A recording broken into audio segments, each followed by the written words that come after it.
Yeah. I think, honestly, Sean, what we're looking at right now is the greatest civil war within the Democrat Party that we have maybe ever seen, in modern times, certainly since about 1970. What you've got here, you've got Janet Mills, a sitting governor, who has won statewide office in Maine. And Maine voters are so disgusted by her Democrat rule that she is losing to a newcomer.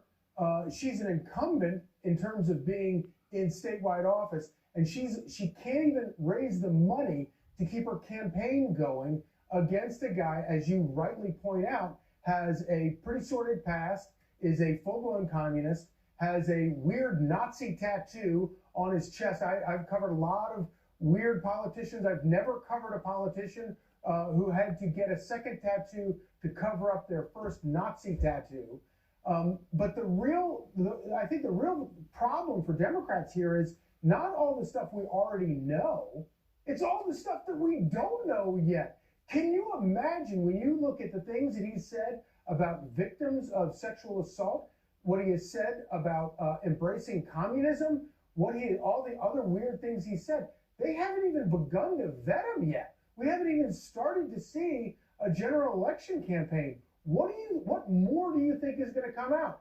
But one thing that we know for certain is that this is the unraveling of the Democrat Party that we have known for the past 50 years.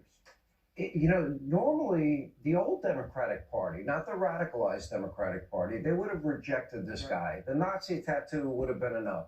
Communism, embracing that would have been enough. Tear down Washington, that would have been enough.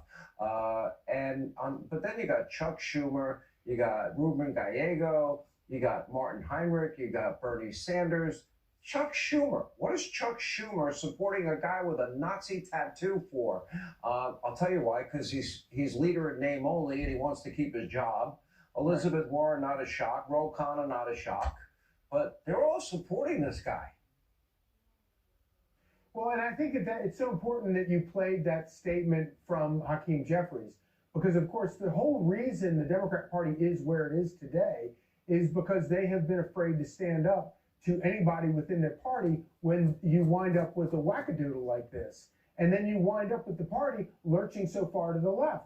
And Chuck Schumer has, Nancy Pelosi was the last one that kind of tried to stand up to some of this nonsense on the radical left. But even she was, and she's a magnificent operator behind